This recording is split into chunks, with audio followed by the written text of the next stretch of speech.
वीणा वादनी संस्कृत संस्थान में आप सभी बच्चों का बहुत बहुत स्वागत है। बच्चे, सीबीएसई बोर्ड ने जो 8वीं क्लास के संस्कृत विषय के पाठ्यक्रम को निर्धारित किया है उसको आज हम देखेंगे। इसमें वार्षिक पाठ्यक्रम सत्र 2022-23 है। ये कक्षा अष्टमी, विषय संस्कृतम, लेवल 2। इसमें हमें क्या क्या पढ़ना है उसको देखते हैं। इसमें हमें पहला पाठ नहीं पढ़ना है, दूसरे पाठ को पढ़ना है। पाठ का नाम है विलस्य वाणी न कदापि मे श्रुता। इसके बाद हमें इसके अंतर्गत आने वाले वाचन विधि का प्रयोग करना है और उसमें जो भी कर्ती, क्रिया, अव्यय पद, पर्याय पद, विलोम शब्द आते हैं इन सब का भी गहन अध्ययन करना है।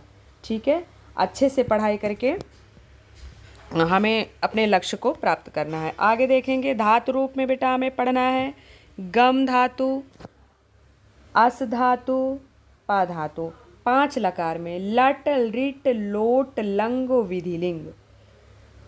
पुनरावर्तनम जो हम छठी और 7वीं कक्षा में पढ़ के आए हैं लकार, उसका भी अध्ययन करना है। जैसे पठ धातु, गम धातु, स्था धातु आदि का अभ्यास करना। 7वीं कक्षा में क्री धातु, चर धातु, वस धातु, प धातु इनको भी पढ़ना है। आते हैं हम द्वितीय पाठ को पढ़ना है। तृतीय पाठ को पढ़ना है जिसका नाम है डिजी भारत। इसका भी वाचन करना है। गतिविधि में है एटीएम मध्ये कुत्र संस्कृत भाषायां निर्देशाः प्राप्नुवन्ति इति लेखनीयम। जो हमारी एक्टिविटी है तो इसको हमें फाइल के पेज पे लिखना है। संगणके कथम संस्कृत भाषा उपयोगी। संगणक का मतलब होता है कंप्यूटर। इसमें 5 वाक्य को बना करके लिखना है। पंचवाक्येषु आगे पाठे आगतानां नूतन शब्दानां परिचयः, अर्थ ज्ञानम, वाक्य प्रयोगश्च। संधि में हमें पढ़ना है दीर्घ संधि, गुण संधि, यण संधि। ये 3 संधियाँ पढ़नी है स्वर संधि में। और हमें पुनरावृत्ति किसकी करनी है, जो हम छठी क्लास में पढ़ के आए हैं। संधि पाठनात् प्राक षष्ठी सप्तमी कक्षायां पठित वर्ण संयोजन, वर्ण विच्छेद प्रक्रियानां पुनरावर्तन। माने अक्षरों को तोड़ना और अक्षरों को जोड़ना, इसका हमें बार बार अभ्यास करना है। ओके। उसके बाद हमारा है जो है चतुर्था पाठ, नाम है सदैव पुरतो निधेहि चरणम। सास्वर गायनम, भाव अवबोधनम, अभ्यास कार्यम, नैतिक मूल्यानां निर्देशः, सदैव पुरतो निधेहि चरणम। इसको हमें गा करके पढ़ना है। ठीक है, और समझना भी है और इसका अभ्यास भी करना है। शब्द रूप में हमें याद करना है मुनि, साधु, नदी, मधु। मुनि इकारांत है, साधु उकारांत है, नदी इकारांत है, मधु ये जो है उकारांत है। वैसे फिर उसके बाद छठी 7वीं में जो हमने पढ़ा है उसका भी अभ्यास करना है। जैसे उसमें है बालक, जो है यहाँ देखना, ये बालक का रूप, बालिका का रूप, मति, वारी, इनको भी हमें ध्यान में रखना है, इनको भी हमें पढ़ना है। फिर आता है हमारा 9वां पाठ। सीधा चौथे पाठ के बाद हम सीधा 9वां पाठ आता है। पाठ का नाम है सप्तभगिन्यः। इसको पढ़ना है। इसमें क्या है, संवाद शैल्याम, आदर्श वाचनम, अनुवाचनम, अभ्यास कार्यम, नैतिक मूल्यानां निर्देशा। ये उत्तर पूर्वी राज्यों के बारे में दर्शाया गया है। जो है अपठित गद्यांश, एक पदेन पूर्णवाक्येन यथा निर्देशम वा प्रश्नोत्तराणाम अभ्यासः करणीयः। अपठित गद्यांश जो हम नहीं पढ़े होते हैं, पैराग्राफ टाइप आता है, उनमें से कुछ क्वेश्चंस दिए होते हैं जिनको हमें एक पद में, पूर्ण वाक्य में और निर्देश के अनुसार प्रश्नोत्तर को सॉल्व करना होता है। ये है उपर्युक्त, लिखा है कि उपर्युक्तम सकलम पाठ्यक्रमम 30 सितंबर 2022 पर्यंतम समापनीयम, मतलब कि 30 सितंबर तक इसको कंप्लीट कर देना है। उसके बाद हमारी मध्यावधि परीक्षा शुरू होगी।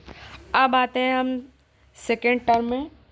इसमें हमें 10वां पाठ है जिसका नाम है नीति नवनीतम, इसको पढ़ना है।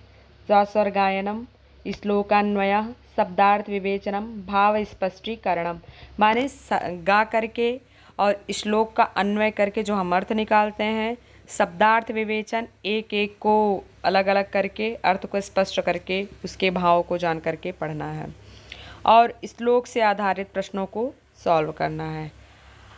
अनुपयुक्त व्याकरण में है हमारा कारक परिचय, विभक्ति प्रयोग और सामान्य नियम। उसके बाद एकादशः पाठः, एकादशः पाठः माने 11वां पाठ पढ़ना है जिसका नाम है सावित्रीबाई फूले,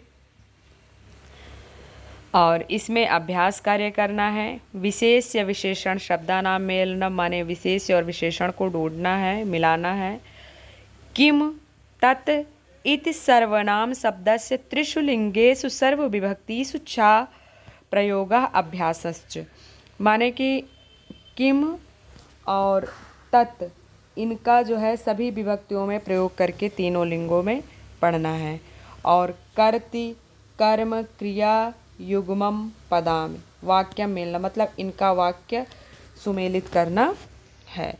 आगे है चतुर्दशः पाठः, चतुर्दशः पाठः आर्यभट्टः, पाठ का नाम आर्यभट्टः। अब हमें ना तो 12वां पाठ पढ़ना है माने द्वादश, ना 13वां पाठ पढ़ना है माने त्रयोदश, हमें सीधा चतुर्दशः पाठ पर आ जाना है। पाठ का नाम है आर्यभट्ट। ओके, इसमें है आदर्शवाचन, अनुवाचन, अभ्यास कार्य। प्राचीन भारते विज्ञानस्य समृद्धि कथनम तथा नैतिक मूल्यानां निर्देशः, चित्राधारित रिक्त स्थानानि पूर्ति, लघु सरल वाक्य प्रयोगेन चित्राधारित वाक्य पूर्ति विधेया, मतलब चित्र से संबंधित कुछ प्रश्न पूछे जाएंगे जिनको आपको वाक्य प्रयोग करना पड़ेगा, मतलब रिक्त स्थान की पूर्ति आपको करनी पड़ेगी। आगे है पंचदशः पाठः, पाठ का नाम है प्रहेलिका, जिसको सास्वर गायन करना है, अनुवाचन करना है, अभ्यास कार्य करना है, अन्य पहेलियों का संग्रह करना है, और उपपद विभक्तियों का परिचय है, जैसे अभितः, परितः, प्रतिशः, अलम, नमः एतेषां वाक्येषु प्रयोगः यथा शिक्षकं परितः छात्राः सन्ति। गुरुवे नमः, अभितः, परितः, प्रति, सह, अलम, नमः, इन वाक्यों का वाक्य प्रयोग करना है, इसे उपपद विभक्ति कहते हैं।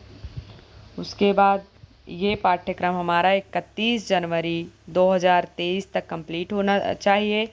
उसके बाद हमें परीक्षा की तैयारी करनी चाहिए, बार बार पुनरावृत्ति करनी चाहिए, पाठ को दोहराते रहना चाहिए, और फिर हमें परीक्षा में बैठ करके अच्छे अंकों से पास होना है। ओके, तो देख लेना कौन कौन से पढ़ने हैं हमें पाठ्यक्रम में। दूसरा पाठ, तीसरा पाठ, चौथा पाठ, 9वां पाठ, इसके बाद हमारा परीक्षा होगा, और उसके बाद है फिर सेकेंड टर्म में आएगा 10वां पाठ, 11वां पाठ, 14वां पाठ, 15वां पाठ। व्याकरण को भी ध्यान में रखना है, रूप को स्मरण करना है, धातु रूप शब्द रूप पर बल देना है, उपपद विभक्ति को पढ़ना है, वाक्यों का प्रयोग करना है। उसके बाद हमें वार्षिक परीक्षा में बैठ करके अच्छे अंक हासिल करना है। तो इसको एक बार देख लीजिएगा, पाठ्यक्रम को अपने कॉपी पर लिख लो। उसके बाद जैसे जैसे जो जो चैप्टर आपको पढ़ाया जाए उस पर टिक करते रहो कि ये कंप्लीट हो गया। दूसरा कंप्लीट हुआ पार्ट तो उसके आगे टिक कर दो कंप्लीट। फिर तीसरे को टिक करो, चौथे को टिक करो, 9वें पार्ट को टिक करो। जो जो पढ़ते जाओ टिक करते जाओ ताकि आपको भी पता रहे कि ये हमारा कोर्स कंप्लीट हो गया है। हमें अभी इस चीज़ पर बहुत ज़्यादा फोकस करना है। ठीक है, वीडियो को ज़रूर देखिएगा। जो ना समझ आए मैसेज करना ज़रूर। बहुत बहुत धन्यवाद आपका।